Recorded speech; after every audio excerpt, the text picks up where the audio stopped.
Ladies and gentlemen, boys and girls, welcome back to another Dan Beans classic.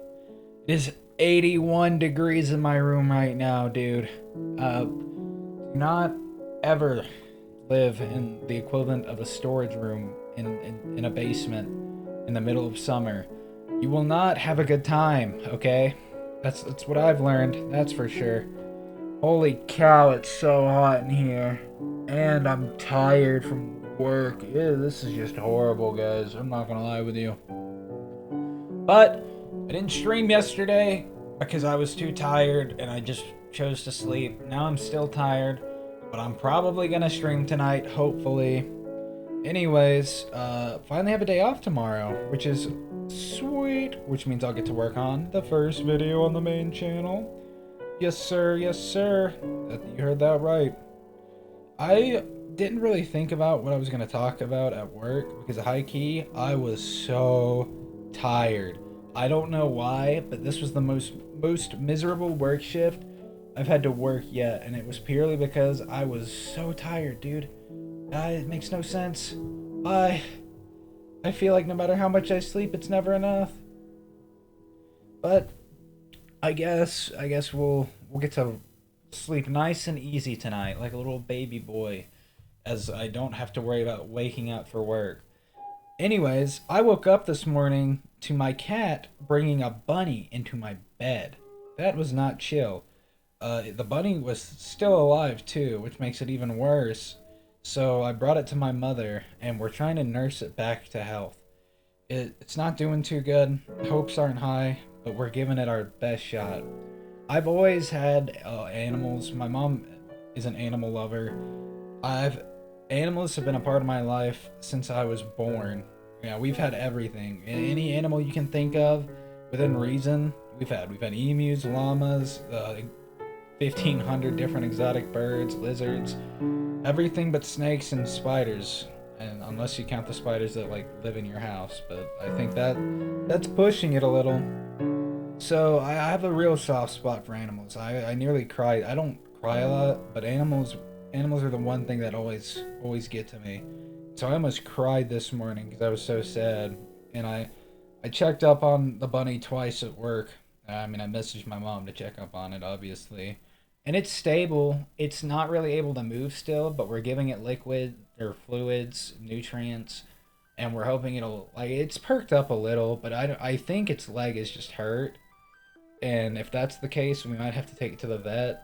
I don't like putting animals down, but if it's suffering, I'd rather it not, and it just be put down. It's just a little bunny though, and it would break my heart. I really don't want that to happen. But like I said, I don't want it to suffer, and it's not worth my my sanity for it to suffer because I just don't want to put it down. But hopefully it doesn't come to that. We're gonna give it our best shot. No guarantees. I don't have my hopes up because as someone who's been around a lot of animals and done rescue work with my mother, I understand that I can tell when it's just not likely. And I'm not trying to be a Debbie Downer, but it's better to prepare for the worst and hope for the best, Like, obviously I want it to live more than anything, but sometimes that's just not how it works out. Yeah, but I've experienced a lot of animal deaths in my life, and I'm kind of in a way numb to it. Obviously the really important animals, that hurts. But this is gonna sound really morbid and messed up, but when you've just been around animals your whole life and you've seen so many pass away, sometimes it's just old age, sometimes there's just nothing you can do. Doesn't matter. Unfortunate circumstances, our own fault, whatever. Now I should say we're not just out here killing animals. I would say 9 times out of 10 it's not our fault. We're human. Sometimes we make mistakes. And when I say our fault, I mean accidentally running something over, not necessarily oh, we forgot to feed the animals. Looks like we just killed it. Oopsies. I hope you forgive me. No, I mean actual, truly unintentional accidents. And I don't know. There's something about this bunny that I've already grown attached to, and I think I would genuinely be super upset if this one died. And I'm not, again, this is gonna sound morbid, but I'm not always like crazy upset when an animal dies, and I think that's just because, it's happened so much in my life that it's just not something I really think about anymore, unless it's like obviously an animal that I'm super close to personally. I also think as I've gotten older, I don't know. I just think you cry less as you get older. Maybe that's just me. Anyways, I don't know what to say anymore, if I'm gonna be honest. I was talking about animals, right? I've had them my whole life. I mentioned that.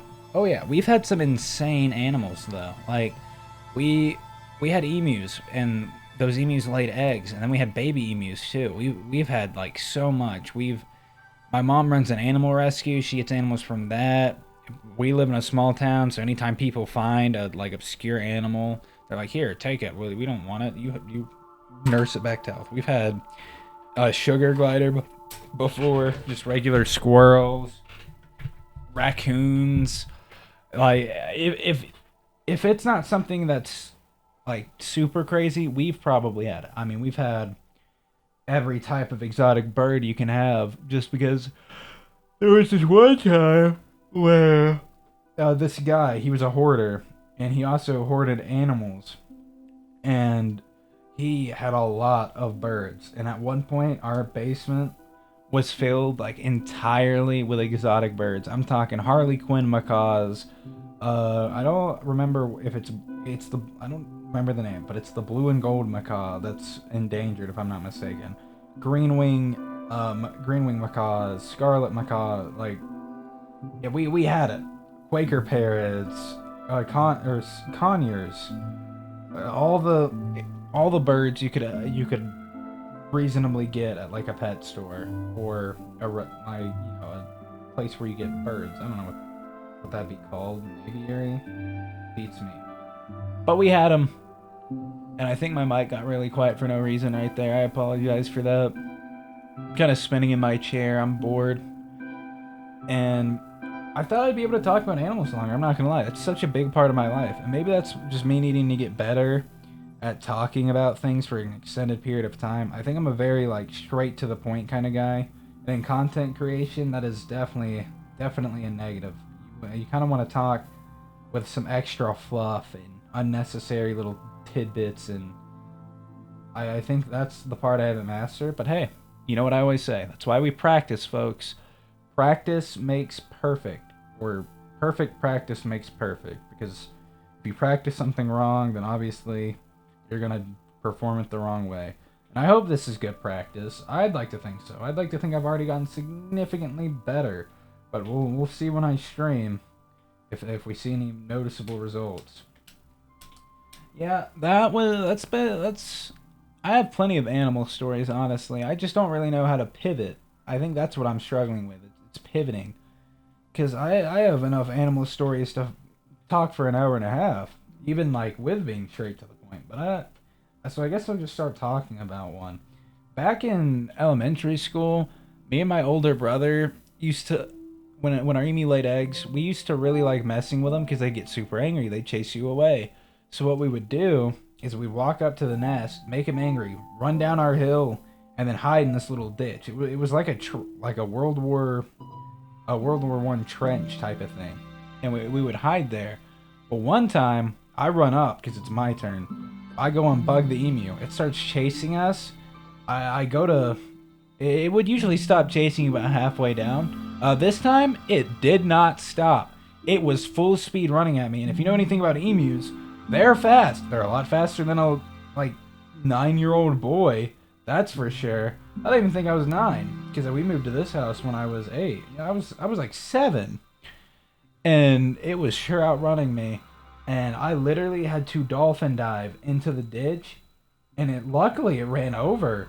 But I was genuinely fearing for my life, man. It's not like it would have done anything to actually like kill me, but that's scary. It's like a raptor running after you, and that was not fun. And it's safe to say I did no longer participate in the game after that scenario.